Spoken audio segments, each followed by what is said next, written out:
The order had already been given. Sam Briggs stood with his back to the door, hand resting on the holster, and the woman had not moved a single muscle since he spoke. "Take it off," he said. "All of it." The room was small enough that he could hear her breathe, dust in the slant of light coming through the one slit window. Outside, boots on gravel, someone shouting about horses, the ordinary noise of Fort Davis going about its morning. In here, nothing moved. She was looking at him the way people look at something they have already decided about. Not afraid, not angry, something quieter than either. She began to open the vest. Her fingers worked the first button and then the second, and Sam watched her hands because that is what a man does in a room like this. He watches the hands. He was not watching her face. He was not thinking about anything beyond the protocol, the 48 hours, the order from Major Thorne already going bad in his chest, the way milk goes bad in August heat. Then he saw it.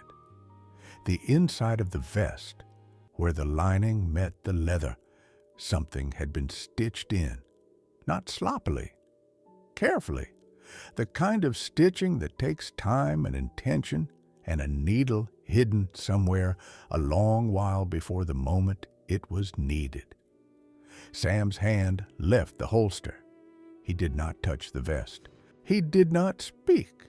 He just looked at the shape of it, at the way the lining bulged in 8 precise places, and something in the back of his jaw went cold.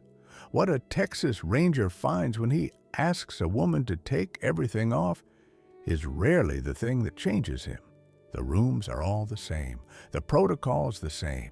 In 30 years, you see enough that you stop expecting surprise. But sometimes, to understand what Sam Briggs saw in that room in Fort Davis on the 14th of September, 1881, you have to go back 2 days, back to where the Presidio road cut south through the high desert, where the creosote goes gray in the afternoon and the mountains sit so far away they look like something a man imagined rather than something he could walk to. 2 days before, Sam had been handed a document. He was sitting in the quartermaster's office when Major Cyrus Thorne slid the paper across the desk without ceremony, the way a man slides something he does not want to touch for long. Sam picked it up, read it. At the top, in the block lettering of a clerk who had done this many times, Department of the Interior, Office of Indian Affairs, Voluntary Peace Arrangement, Transferal of Custody. And below that, the details. A woman, Apache, 27 years of age, designated recipient, a rancher in Hudspeth County whose name Sam had never heard. Purpose of transfer: integration and civil establishment under the Federal Peace Arrangement Act of 1879. And at the bottom, in a column meant for inventory, item of transferal number 4. Sam set the paper down. "You read it," Thorne said. It was not a question. "I read it." "She's waiting outside. Sergeant Tate brought her up from the valley this morning. You'll take her to Hudspeth by Saturday, Presidio Road, then cut north at the second crossing." Sam looked at the paper again. Item of transferal. No. 4. "What happened to 1 through 3? He said. Thorne did not answer that. He picked up a different paper and began to read it instead. The woman outside was standing in the shadow of the stable wall, not leaning against it, not sitting in the dust, just standing with her hands at her sides as if she had agreed to wait and intended to honor that agreement precisely. She wore a plain vest over a long-sleeved shirt, dark trousers, boots that had seen real miles. Her hair was braided once, tight, and she was watching Sam cross the yard toward her with an expression that gave nothing away. He stopped 2 feet from her. "You speak English," he said. "Yes." "Spanish?" "Yes." He looked at her. She looked back at him. "Your name," he said. "Adela Fuentes." A beat. "That is the name on the document." Sam said nothing to that. He turned and went to get the horses. They rode for 2 days on the Presidio road, with the desert going orange and then purple and then black and then gray again. And in that time, the woman who called herself Adela Fuentes said fewer than 30 words to him. She did not complain about the pace. She did not ask for water before he offered it. Once, when a sidewinder came out from under a flat rock and spooked Sam's horse, she had her animal steady before his was done dancing, and she did not comment on it. What she did, on the first evening, when they had stopped and the fire was going and she thought he was asleep, she recited names. He was not asleep. The names came in a low voice, barely above the sound of the fire, and they were Apache names, the syllables running into each other in patterns he could not follow. But he understood what it was, the rhythm of it. He had heard it before, not in Apache, but in the voice of a man after a battle, counting out the men who had not come back. She said 23 names before she stopped. Sam lay still and looked at the inside of his hat and did not ask anything. In the morning, she was already up when he woke, the horses watered, standing east, watching the sun come over the rock. She accepted the coffee without thanks, which was not rudeness. It was the way of someone who does not perform gratitude for things that are simply given. Fort Davis appeared through the morning dust around 10 o'clock. Stone walls, the parade ground, the long barracks of the 10th Cavalry, the American flag so pale in the heat it was nearly white. Sam thought, not for the first time, that forts looked like places built by people who expected to be attacked and had stopped asking why. She had not tried to run, not on the Presidio road, not at either of the crossings, not when he had gone 50 yards off the trail to check a dry wash for water and left her alone with both horses for 4 minutes. He had timed it when he came back. He could not figure it out. A woman with a paper, calling her item of transferal no, 4, riding toward the place where they were going to hand her to a man she had never met in a county she had never seen. And she had not tried to run. He thought about asking. He did not ask.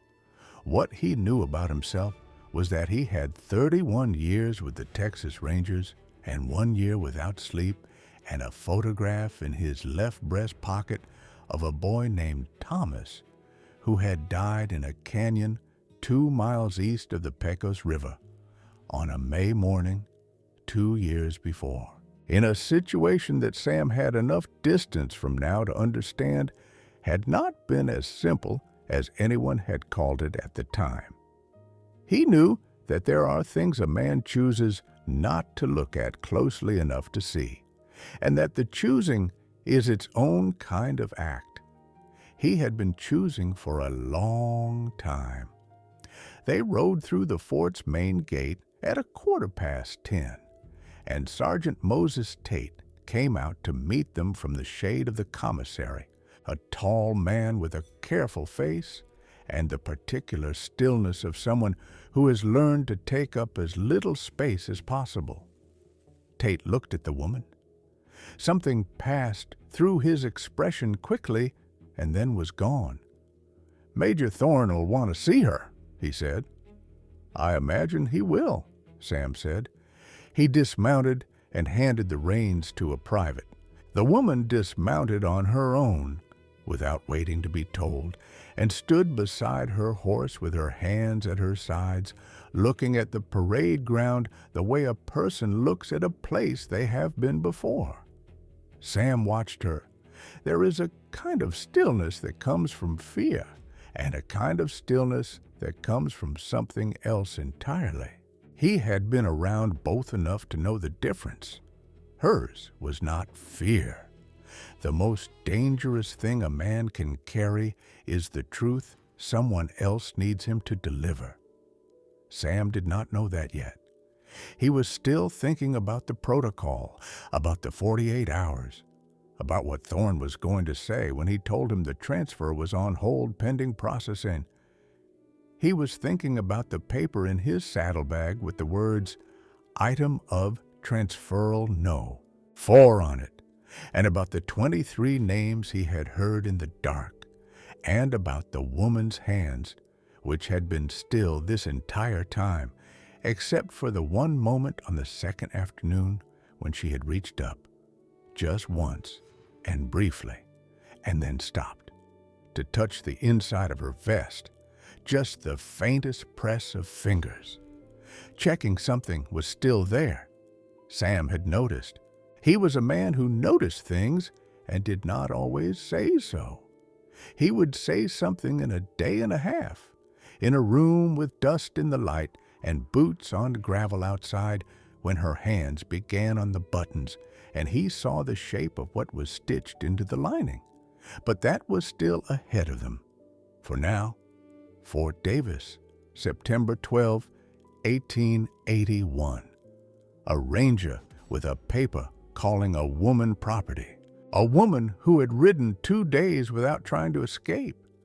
And somewhere in the lining of her vest, 8 things that were going to cost him everything he thought he was. The paper was official government issue, the corners square and the ink still dark enough to mean it had been printed recently. Sam had been handed a lot of official government paper in 31 years, and he had stopped expecting the language of such things to mean what it said. But sometimes you read a line and something in your chest understands it before your mind finishes the sentence. Item of transferal number 4. He read it aloud in the quartermaster's office. Not to her. She was still outside at that point, standing in the shade, but to himself, the way a man sometimes reads a thing out loud to hear if it sounds as wrong as it looks.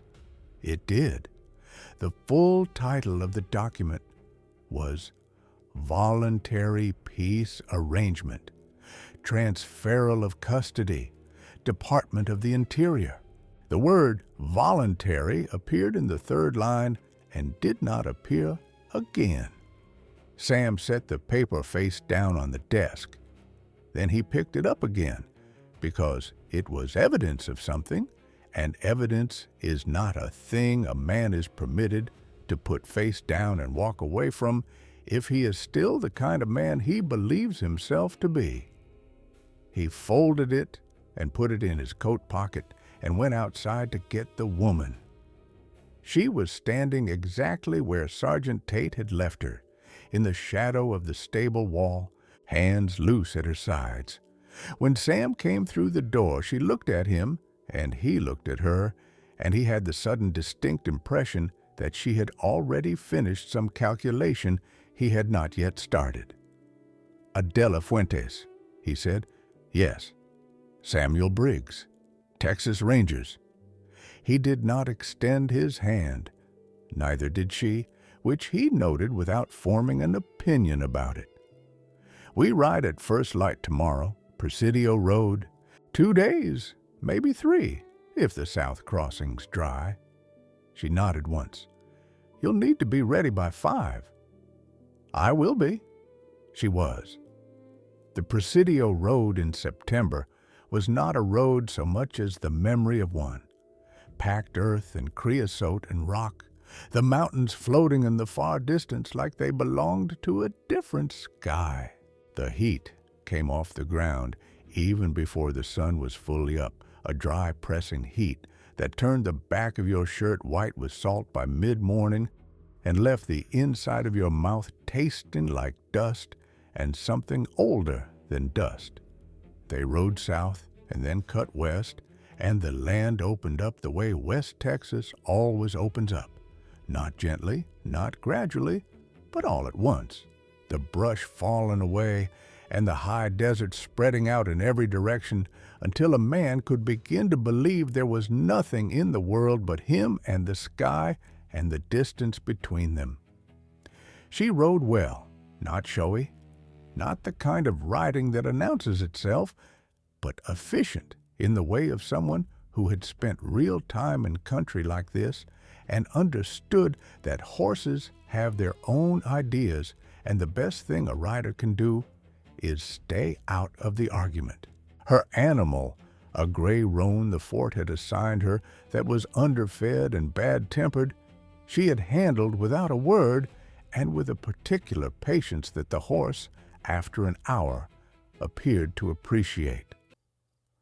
Sam watched her from the corner of his eye and did not say so. They talked very little on the first day. She answered when he asked her something, about water, about the pace, once about whether she had ridden this route before, and her answers were short and complete and contained no excess. Yes, comfortable. Once from the south. Once from the south. He did not ask more about that. The desert in late afternoon turned orange and then a deep bruised purple, and Sam called a halt near a flat-topped rock that gave a clean view in 3 directions, the way he always did. When he was in country, he trusted less than he led on. He got the fire going. She tied the horses and did not need to be told how much rope to leave. They ate without talking, and the dark came down fast and clean, the way it does in high desert, the stars appearing all at once like they had been waiting just on the other side of the light. Sam was lying with his hat over his face when he heard her. It was not loud.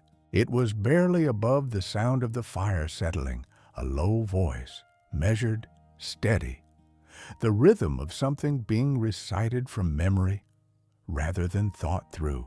The language was Apache, the syllables close set and precise, and he understood none of the words. But he understood the rhythm.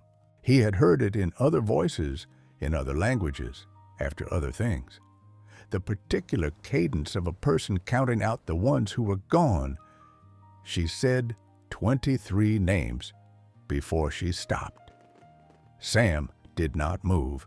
He lay still and listened to the fire and looked at the inside of his hat. He did not ask any of it, but he did not forget it either. In the morning, she was already up. The horses were watered, the hobbles pulled, her bedroll packed. She stood facing east with her arms at her sides, watching the sun come over the rock faces, and Sam stood behind her a moment before making any noise and thought about a thing he had not thought about in a while, which was the difference between a woman going somewhere and a woman being sent somewhere. She handed him his coffee cup when he came to the fire. He had not asked for it. She had already poured it. He drank it and said nothing, and she said nothing, and they rode. The second day was quieter than the first, which had itself been quiet. Twice he scanned the country behind them on instinct. Old Ranger habit, a man always knowing what is at his back, and twice she had already looked. She did not say so. He did not say he had noticed. Once, on the second afternoon, when the trail rose over a shallow ridge and then dropped down toward the second crossing of the creek bed, she reached up without seeming to think about it and pressed 2 fingers flat against the inside of her vest. Just briefly, just the faintest check, the gesture of a person reassuring themselves that something is still where they left it. Then her hand came back down. Sam looked at the trail ahead and did not turn his head. He thought about it on and off for the rest of the ride. She had not run. At either crossing, she had been 20 yards ahead of him, and the horses were fresh, and the country to the south opened up wide enough that a rider who wanted to disappear into it could make it very difficult for a man alone to follow.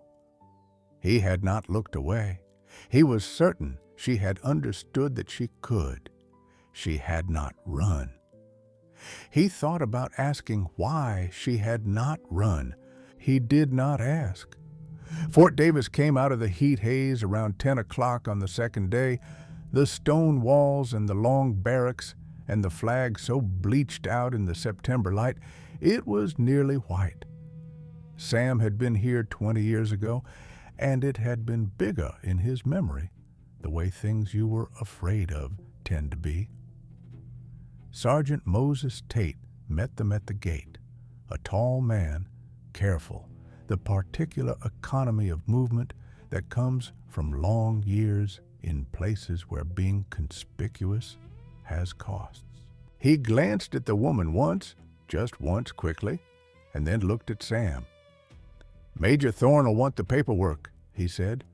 "I expect he will." Tate looked at the woman again. Something passed through his expression and then was gone, the way a thought sometimes crosses a face that has spent years learning not to show things. "I'll take her to processing," Tate said. "I'll handle the processing," Sam said. The word came out of him flat and certain before he had quite decided to say it, and he could feel Tate weighing it. "Sir." They took the woman to the small room off the commissary that served as temporary holding. 4 walls of stone, a slit window, a cot, a chair.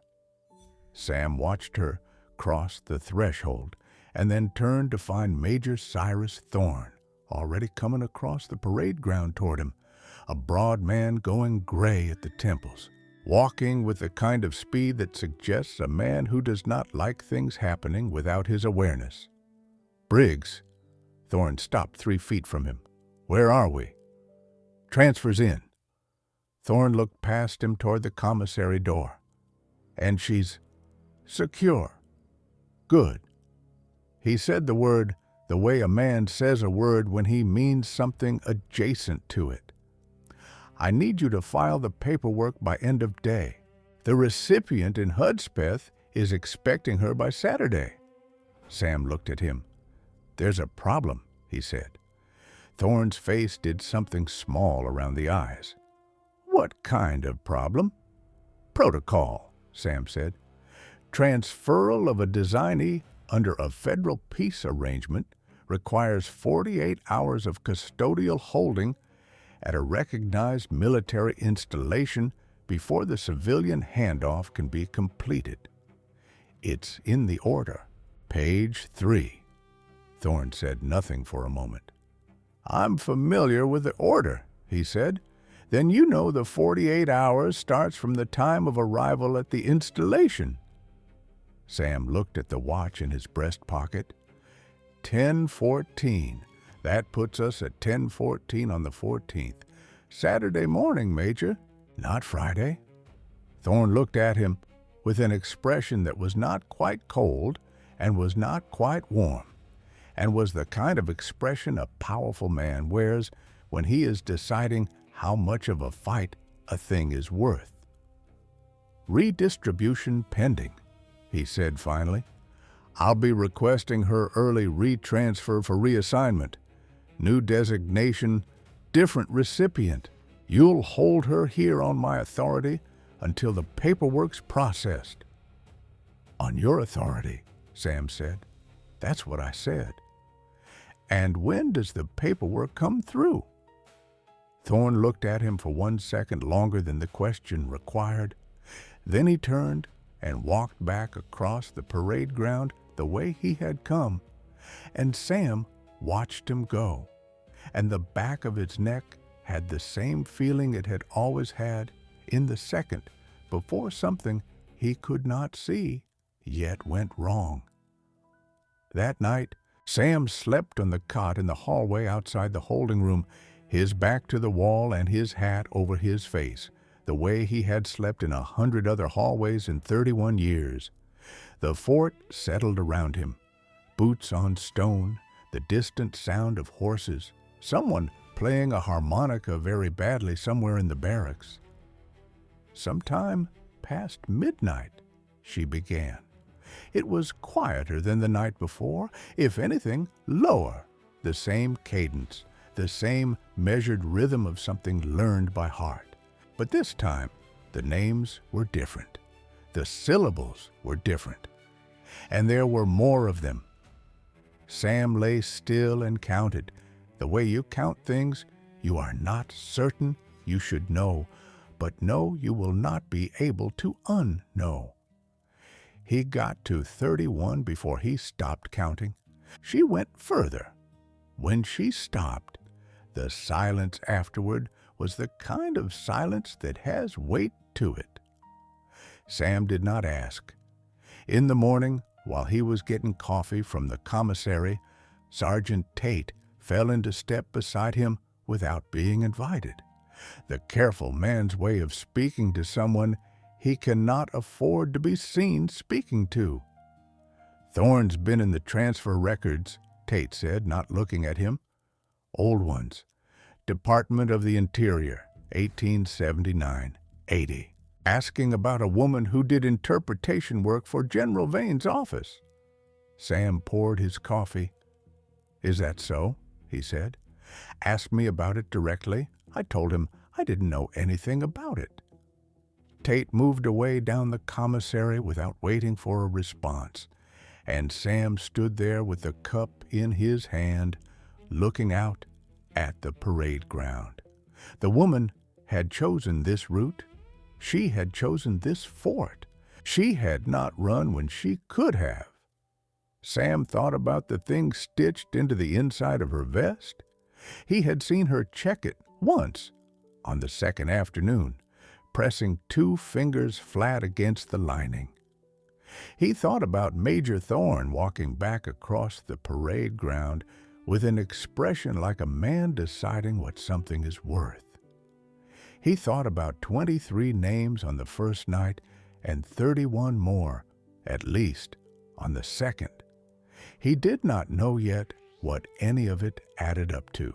But he had been a ranger long enough to know that when a powerful man starts pulling old records at midnight and a woman who should have run stays put instead, the question is not what the woman is hiding. The question is what the powerful man is afraid she can prove.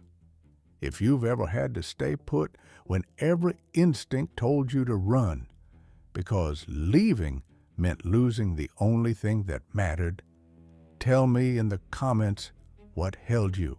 I'd really like to know.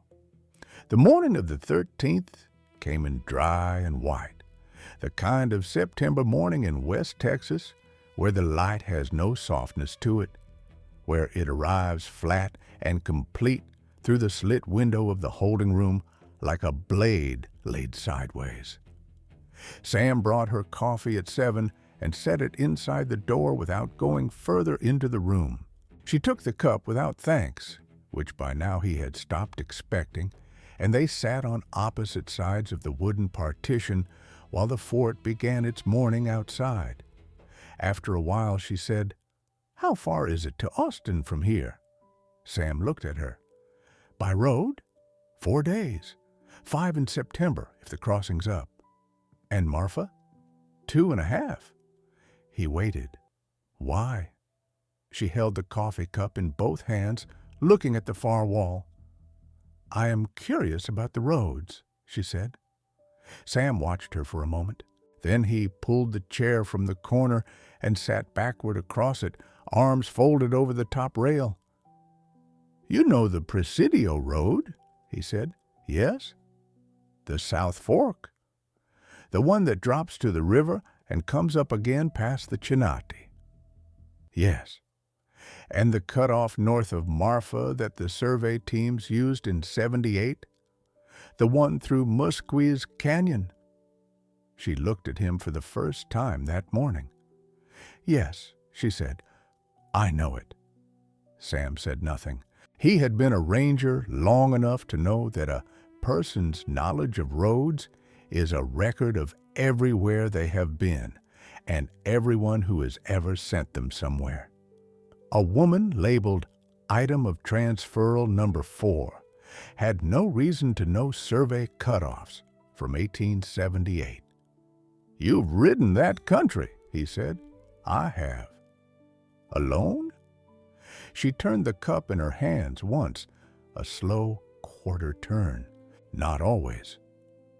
He wanted to ask the next question, and he did not ask the next question.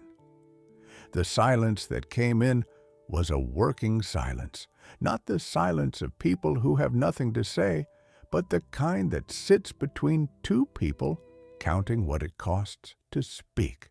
The fort moved around them, boots on stone, the smell of horses and coal smoke, the dry, dusty warmth that old wood gives off when the day heats up around it. Then she said, "What was his name?" Sam went still. She had not looked up from the coffee cup. Her voice was level, not casual, not careless, but careful. Each word chosen before it left her. "Whose name?" he said. She did not answer that. She looked at the cup.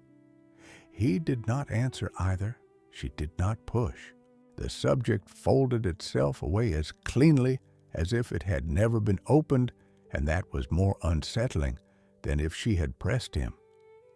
He stayed in the chair. The narrator knew what Sam did not yet. She had known the boy's name since before she had agreed to ride the Presidio road. She had said it to herself in the dark on the first night, quietly, among the other names she carried. It was the only name on the list that belonged to someone still living, to someone she needed. She had asked to see what he would do with the question. He had said nothing, which was, in its way, an answer. After a while, Sam noticed it. She had gone quiet, the cup set on the floor, and her hands rested still in her lap. And then one of them moved, briefly, to the inside hem of her vest. 2 fingers, flat, pressing against the lining, the gesture of someone confirming that something is still where they left it. A person who has lost things before and no longer takes presents for granted. Her hand came back down. She had not seemed to know she did it. Sam was looking at the window. He had carried a photograph in his left breast pocket for 2 years. He understood the gesture. What he did not understand was what the gesture was protecting. She had had her freedom on the Presidio road twice. The country open to the south, his horse still stepping from the crossing. She had not taken it. She had chosen this fort, this room, this ranger. Sam sat with the sun moving across the floor between them and the old wood giving off its September warmth, and the question he could not put down was not whether she was carrying something. It was what a person hides in the lining of a coat that a powerful man is willing to pull records at midnight to find. Sam Briggs had not stayed alive for 30 years as a ranger by ignoring the thing he could not name. He knew when something was wrong the way a man knows weather, not from the clouds, but from the way his own skin changes before the clouds arrive. He went looking for Moses Tate that afternoon. Tate was the fort's senior interpreter, a lean man from Georgia with the particular quiet of someone who has spent a lifetime moving between languages and has learned that the space between them is where most of the truth lives. Sam found him near the supply depot and asked for a word in private. Tate set down his pencil without looking at it first, which told Sam he had been waiting. They stepped behind the depot wall into the shadow and the smell of dry timber. Sam asked why the major had canceled the transfer. Tate looked at the ground for a moment, then he spoke low and with no unnecessary words. "Major's been going through old transfer records," he said, "looking for a woman who used to translate for Vane." Sam said nothing. He let the silence work for him. "Going through them at night," Tate added. 3 nights running." Sam thanked him. He did not ask another question because the next question would have required Tate to answer it, and there were things that put a man in danger merely by being spoken aloud in his hearing. He walked back toward the holding block, with the September dust rising fine and pale around his boots. General Horace Vane. The name had a texture to it, the way old names do when they carry weight. Sam had heard it twice in 30 years, once in a mess hall from a quartermaster who said it the way men say the names of places they have survived, and once on a written reprimand attached to a requisition order he had refused to countersign. He had never been told what the name attached to. He had not asked. He thought about the stitching in the vest, about a woman who knew survey cutoffs from 1878. He opened the door. She was sitting at the far end of the bench in the last light coming through the slit in the west wall, back straight in the way she always held it. Not rigid, not posed, but the posture of someone who had decided once they would not be caught in a slump. There was a tension around her jaw, something controlled that wanted not to be. He pulled up the chair and sat. Outside, the fort settled into its evening. Cook fires, the change of the watch, the brief, low voices of men released from duty. The sky through the slit was going amber, and in the dimness, the distance between them across the plank floor seemed to stretch a little. She spoke first. "The morning will be too late," she said. Not a question, not an accusation.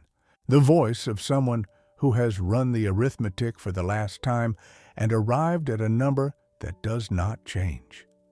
She looked up, not at him, at the space between them where the truth was hanging. And then she turned toward him with a particular directness she had, the kind that costs something, and he understood what she was about to do.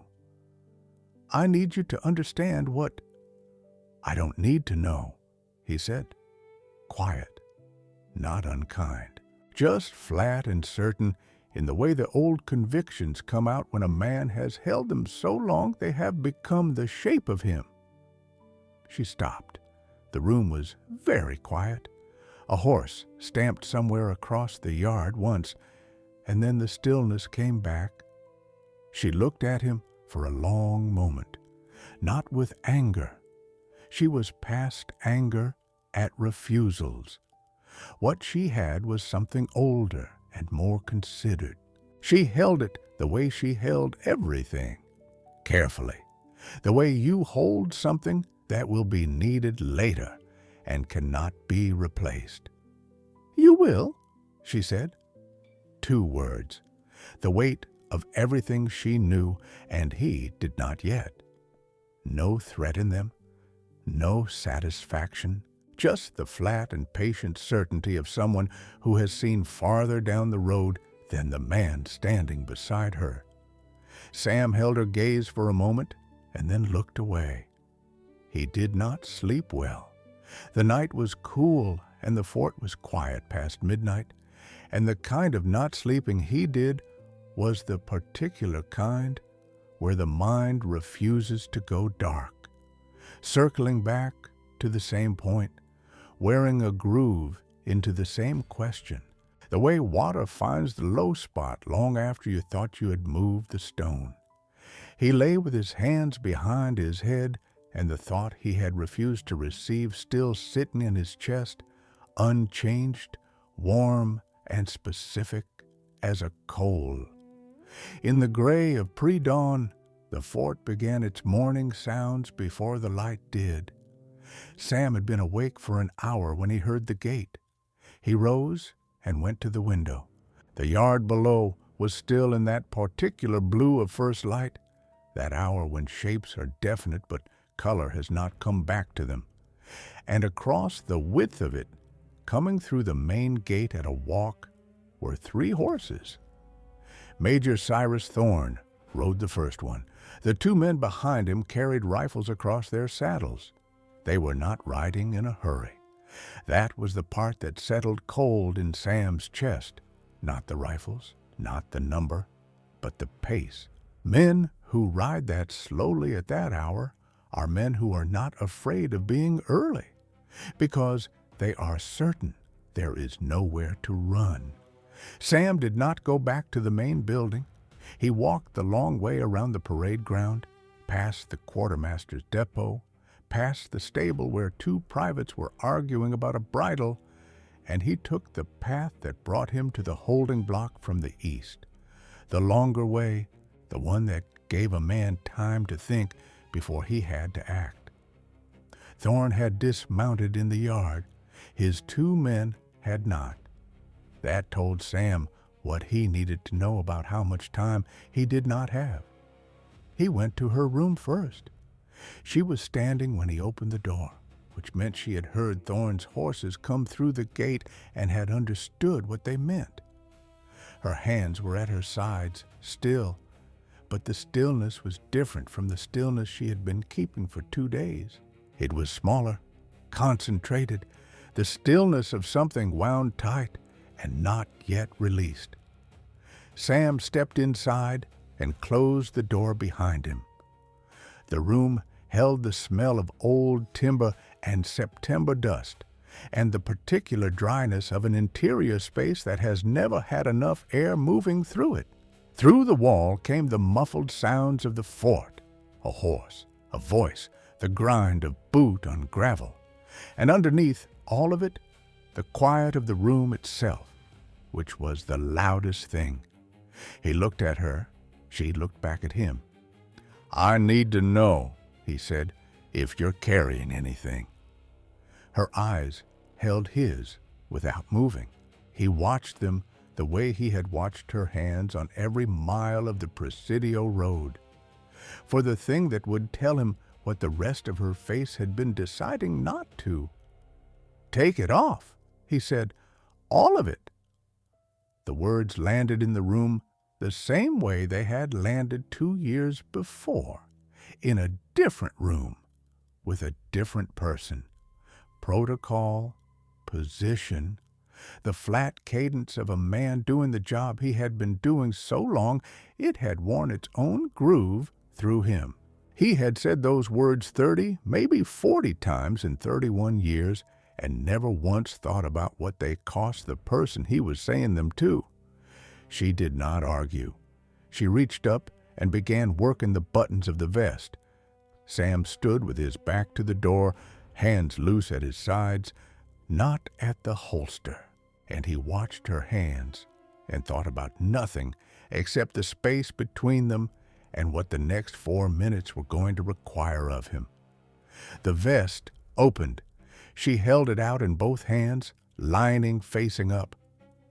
Sam looked at the inside of the leather, and his mind went somewhere very still, the way a mind goes when it encounters something it was not prepared for and has no category for yet.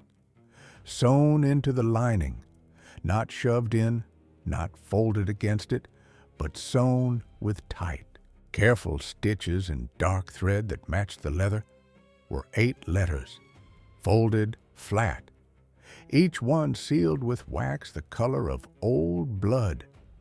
Each seal bore the impression of a signet he recognized not because he had seen it before, but because the shape of it was the shape of authority, an eagle, a branch, the numerals of a rank.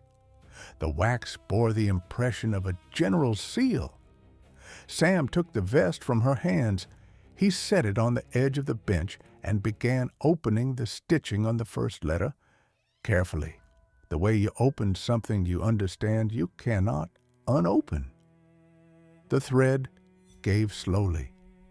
He worked his thumbnail under the wax. The letter unfolded. The handwriting was precise and unhurried, the script of a man who had never doubted that what he wrote would be carried out. Sam read the first paragraph standing up. His hand stopped. Not the hand with the letter, the other hand. It had been moving, reaching for nothing in particular, and it stopped at his side, and the fingers went slack, and something in the bones of his chest shifted the way old timber shifts when the load above it has changed. He read the paragraph again. Outside, a horse stamped. One of Thorne's men, still mounted, still waiting. Sam read to the bottom of the first page. He turned it over. He read the second page. He set the letter down on the bench with the particular care of a man setting down something that cannot be put back the way it was, and he stood without speaking for a very long time. She waited. She was good at waiting. She had been waiting for years. When he finally looked up at her, he did not look away again. "You were the interpreter," he said. "Yes, for Vane, for General Vane, for 4 years, from 1870 to 1874. He looked at the letter, at the 7 still sealed behind it, standing in a row in the open vest like a thing that had been holding its breath. "And you kept these?" "Yes." The room was very quiet. He could hear his own heartbeat in the way a man hears it when everything else has gone sufficiently still. "Why me?" The question came out simpler than he intended. It was not the question of a ranger conducting a review. It was the question of a man who has just understood that he was chosen, not assigned, not told, not ordered, chosen the way you choose a tool for a job that cannot afford to use the wrong one. She did not answer immediately. She looked at him with the full directness she had, the kind that does not flinch from what it finds on the other side, and she said, "Because you said no once. In 1875. Everyone knows." Sam said nothing. "You refused to countersign the Galveston requisition," she said. "You filed a written objection. You kept your position because they needed you and no one else in that district knew the terrain." A pause. "Every interpreter in the region knew your name." "I knew your name." He looked at her for a long time. There is a particular moment in a man's life when he understands that the choices he thought no one noticed were the ones that determined everything that came after. Sam Briggs had spent 2 years carrying the weight of a thing he had done wrong and a thing he had not done at all. And in the space of a paragraph of a dead general's handwriting, he was beginning to understand that the not doing had been the thing she had built her plan around. She had not chosen him in spite of his silence. She had chosen him because of it. Because a man who had once stayed quiet when he should have spoken and who knew it was a man who might, at the last, refuse to stay quiet again. He picked up the second letter. He did not open it yet. From the other side of the holding block wall came the sound of boot heels on packed earth, 1 set, then 2, deliberate, coming closer in the way men come when they have nowhere else to be. Thorne's knock was not a question. 3 strikes, flat and even, the knock of a man who expects the door to open and is already deciding what to do if it does not. Sam looked at the 7 sealed letters in the open vest, at the one in his hand, at the door. He did not move. Thorne knocked 3 more times and then stopped. The silence that followed was not the silence of a man who had given up. It was the silence of a man stepping back to consider his next move. Sam knew the difference. He had been a man doing that for 31 years. He looked at the door. He looked at the letters. He said, "Give me a reason not to open that door." She did not say anything.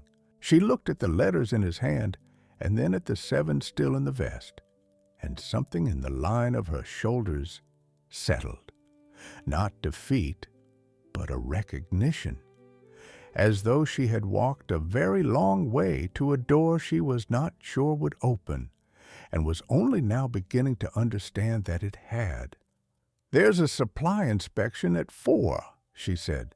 "He can't pull you out of a formal inspection without a written order from the district commander. He doesn't have one of those." Sam looked at her for a moment. "How do you know that?" "I translated the regimental protocol into Mescalero Apache for a colonel who couldn't keep an interpreter for more than 6 months," she said. "I read everything I translated." He held her gaze for a beat longer than was necessary.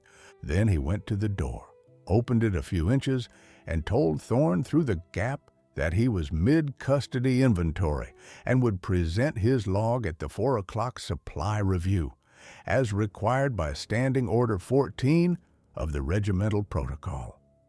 Thorne was quiet for long enough that Sam could hear the second of his 2 men shift in his saddle outside. Then Thorne said flatly that this was not over. Sam closed the door. He stood with his back to it and held the first letter and said nothing for a very long time. That was the beginning of the longest night Sam Briggs had spent inside 4 walls since the winter of '78, when he had sat in a way station outside Pecos and waited for news about his son that arrived in the wrong kind of envelope. He read all 8 letters. He did not rush. He sat on the edge of the bench with the lamp turned low, working through each page in order, and she sat on the floor across from him with her back against the timber wall and her hands in her lap, and she did not speak unless he asked something directly. The first letter was the one he had already started. He finished it. The language was formal, clipped, the prose of a man who understood that written orders were also legal instruments and who had consequently chosen his words with the care of a man avoiding a noose, not by denying the intention, but by describing it in vocabulary that required a specific kind of knowledge to read correctly. The words order and reduce and pacify and resolve appeared in places where other words could have served just as well. And Sam, who had been reading military documents since he was 22 years old, had no difficulty understanding what those other words were. By the 3rd letter, he had stopped shifting on the bench. By the 5th, he was sitting very still. By the 8th, he set the last page down on top of the others in a neat stack and pressed his palm flat against them for a moment, not to hide them, just to feel the paper. And then he looked up at the ceiling of the room, which was low enough that a tall man would have had to duck coming through the door, and he breathed out through his nose. Outside, the fort was quiet. Late September in the Davis Mountains went cold fast after sundown. Somewhere in the distance beyond the wall, a coyote started and then stopped. "Your village," he said finally. "Tell me what happened." She was quiet for a moment, not hesitating, organizing. "September," she said, 1874. The Guadalupe Mountains, east of the Salt Basin. Her voice was level, not flat. There was something alive and careful inside the levelness. the way there is something moving under ice that only looks still. We had been at the same site for 3 seasons. It wasn't a war camp. It was where families lived, where children were born. She stopped. She looked at her hands. The children who were old enough to run, she said, ran. Sam did not say anything. The ones who weren't old enough, she said, didn't.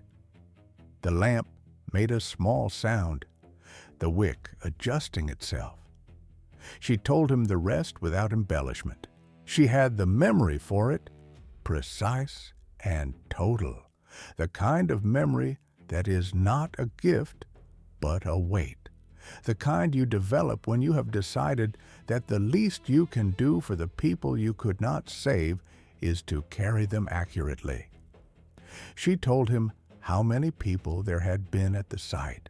She told him the names of the ones she remembered, not the Apache names, but the full names, the ones she had given them in her head after she learned to read English well enough to know that a name in a document was the difference between a person and a notation.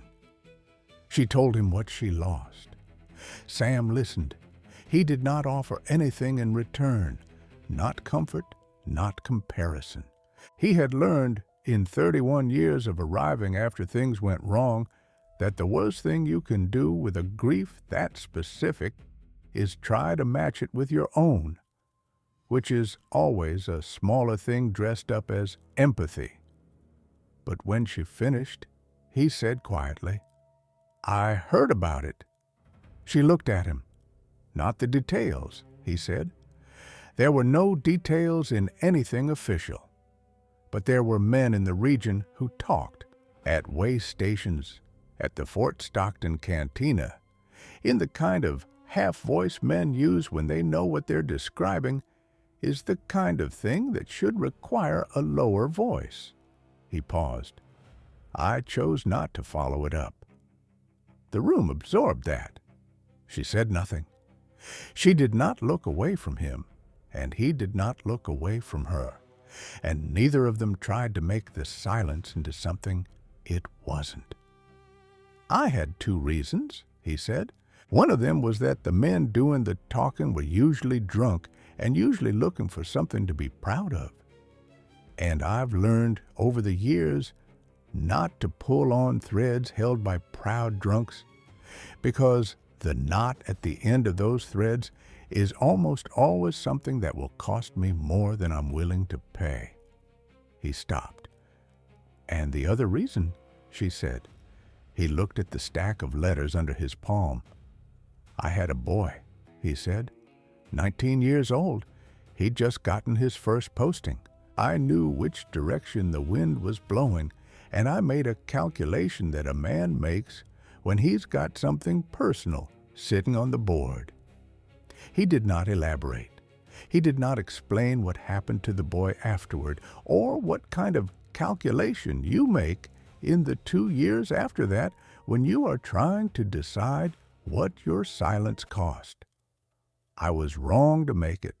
I've known that for a long time. She took that in. Neither of them said sorry. Neither of them offered absolution. There was something almost like respect in that. The shared understanding that certain accounting cannot be done between 2 people, that it can only be done between a man and the mirror he carries. After a while, Sam said, "Why didn't you go straight to the governor?" It was not quite a question. It was the version of a question that already suspects the answer will be something that stings. She looked at him steadily. An Apache woman, she said, walking alone to the governor's office, with army letters signed by a general. She paused, just long enough. How does that end? Sam had no answer for that. The silence of not having one was heavy, in a way that was different from other silences. The kind that has weight, not because of what is said, but because of the shape of what cannot be contested. She let the silence stand for exactly the right amount of time. Then she said, "With you beside me, it ends differently." He looked at her. She did not soften it. She did not add anything.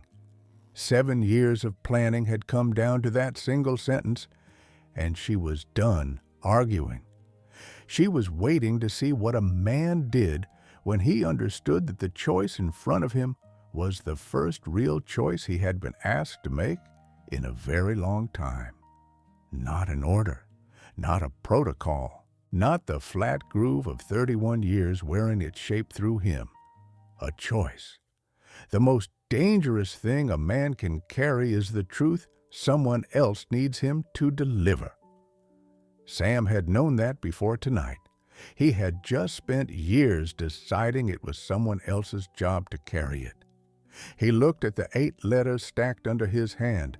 He thought about the men who had talked at the Fort Stockton cantina, proud and half-voiced, and about a boy 19 years old who had gotten his first posting in the wrong direction, and about the particular arithmetic of a silence held for 7 years by a woman sitting on the floor across from him who had memorized every name.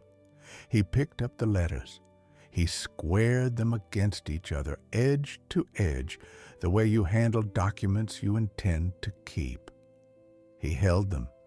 Outside, there were footsteps, not the uncertain footsteps of a man passing through. The deliberate footsteps of a man who has been to the commanding officer's office and back, and who is now returning with a piece of paper he didn't have before. The door opened. Major Cyrus Thorne came in without knocking.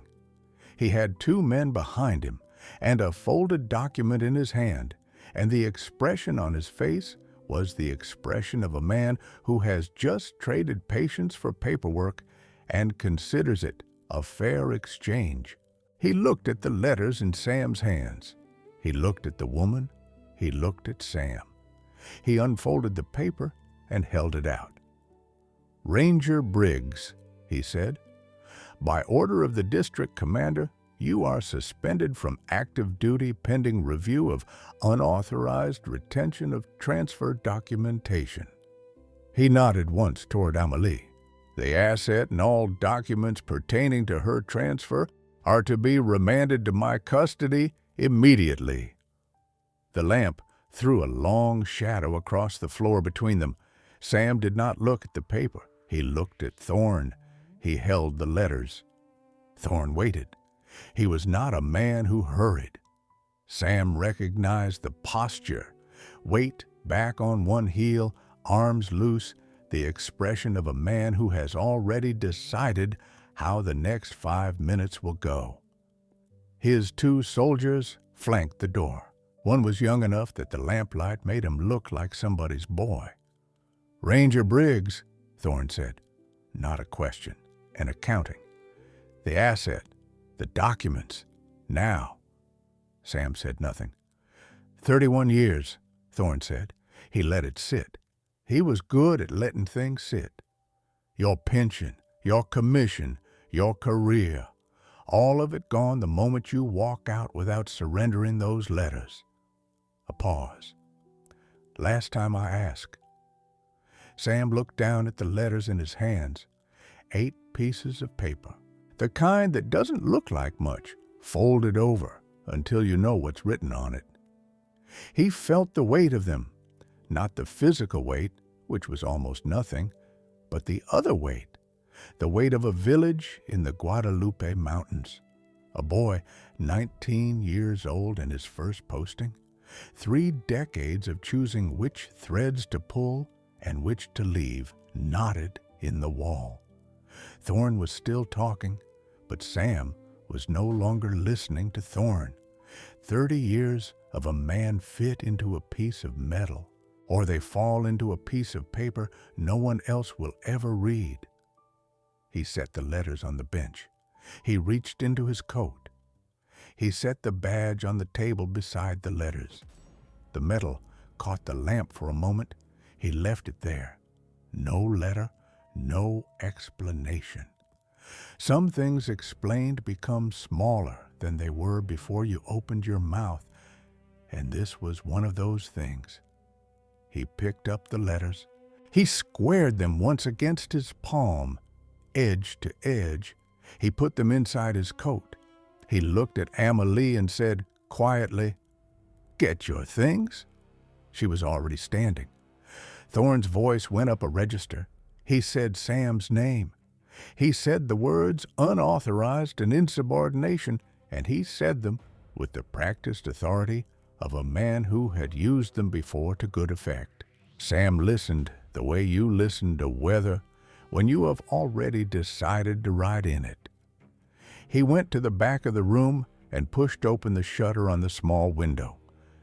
The September night came in cold, dust and hoarse and creosote. The Davis Mountains were black shapes against a sky full of stars. He went out. The corral was 30 feet past the quartermaster's building. He moved without hurrying. The bay near the fence knew him. 2 evenings of grain and horses, remember. He got the halter on her in the dark by feel. The second horse took 40 seconds and some quiet persuading.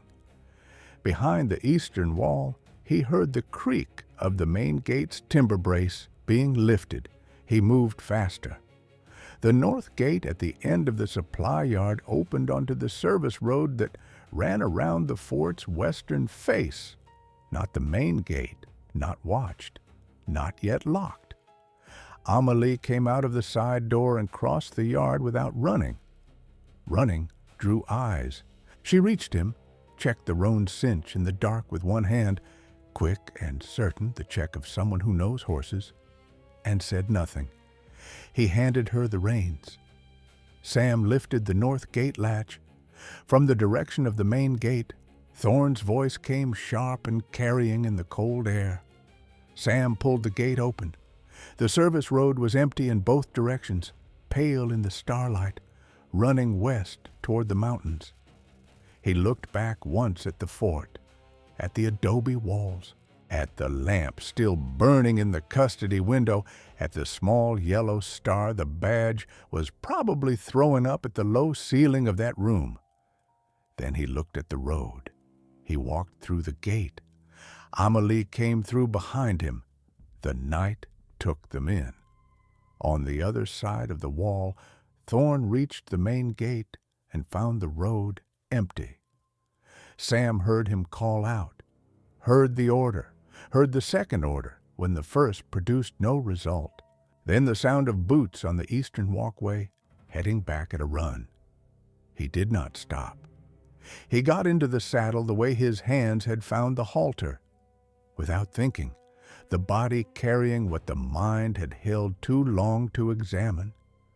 He looked at Amelie, already mounted, her back straight and her face pointed west.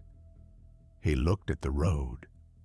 Behind the wall, more voices, a lamp moving along the top of the parapet. He touched the bay's flank. They moved. The question was not whether Thorne would come after them.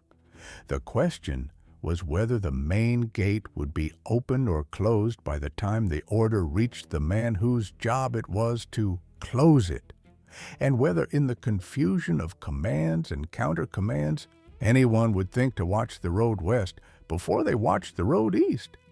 The bay's hooves were quiet on the packed earth. The north gate was still standing open behind them. Sam did not look back.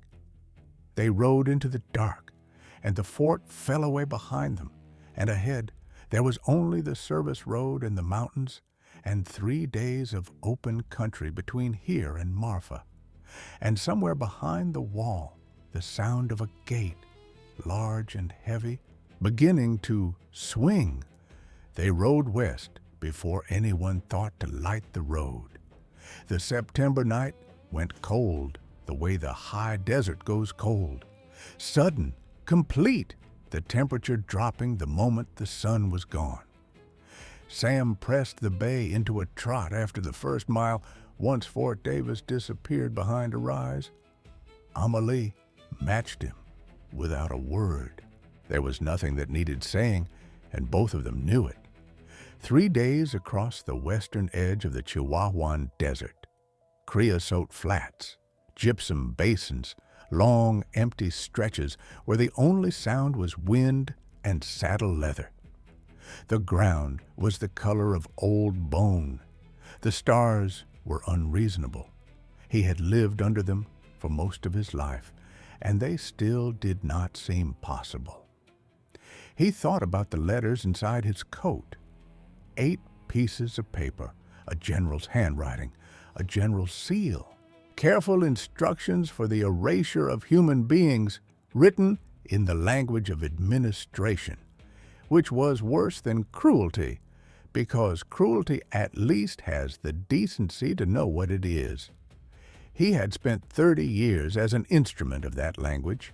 He rode and did not say this aloud, because she already knew it.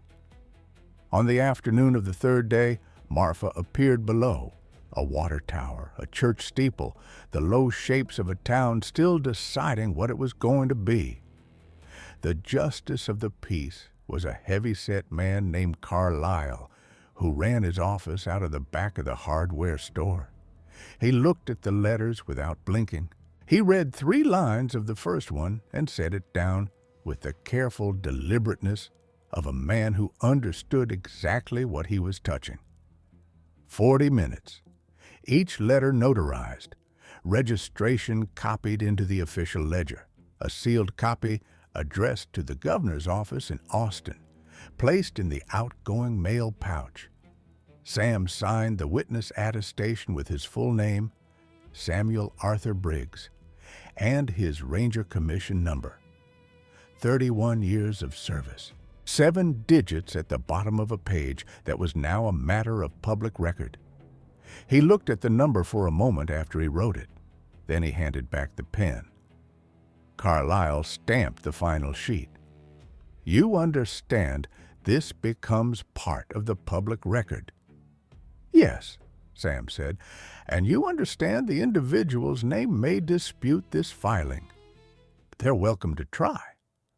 Carlyle filed the originals and handed Sam the receipt. They walked out into the evening. Marfa was quiet. The sky to the west was going red and orange in long bands. The mountains were behind them now, small and blue in the distance, as if they had never been as large as they seemed from inside them. Sam stood in the street and did not know what to say, so he said nothing. After a while, Amelie said, "I'll ride north in the morning. Mescalero territory, people I know." "Long ride?" "I know the route." She reached into her coat.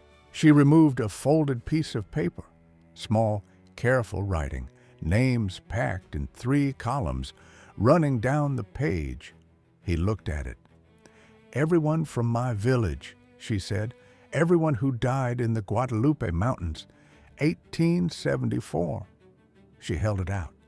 "I want you to carry it." "Why me?" She met his eyes. "So someone who was there remembers." He wasn't there. She knew he wasn't there, but he understood what she meant, that there are different ways of being present for a thing, and that carrying the names of the dead is one of them. He took the paper. He folded it once along the existing crease and put it in the breast pocket of his coat against the left side and pressed his hand briefly against the outside of the fabric. She watched him do it. "Thank you," she said. It was the only time she said it. In the morning, she rode north. He stood at the edge of town and watched the roan grow small in the flat country, the distance swallowing first the rider and then the horse, and then only the dust that rose and settled and was gone. He stood there for a while after, no badge, no orders, no particular place to be, just the receipt in his hand, the list against his chest, and the particular quiet that settles on a man when he has done the one thing that cannot be undone. The sun came up behind him, throwing his shadow long across the pale caliche, pointing west. He did not know if the letters would change anything, whether the governor would read them, or whether the men whose names were on those pages would ever be touched by any consequence at all. You almost never get certainty. What he had was a receipt, a list, and the knowledge that some things once carried cannot be set back down. The most dangerous thing a man can carry is the truth someone else needs him to deliver. He had spent 30 years making himself too careful to pick it up, and then she had walked out of the desert with it already in her hands, patient, precise, certain of the one man who would not drop it. And she had handed it to him, and he had taken it, and the weight was different than he expected. Heavier in some ways, lighter in the one that mattered. He turned away from the west and started walking. He did not yet know toward what. Sam Briggs never learned whether those letters reached anyone who acted on them. He never heard from Austin. He never saw Amelie again, but he carried her list until the paper wore soft at the folds. And on certain nights he read the names aloud, not because anyone was listening, but because she had asked him to. She knew the name of his son. He knew the names of all her dead. Sometimes that is what remains, not the justice you wanted, but the memory you're willing to keep. If this story caught something in you, stay with me. Another one next week.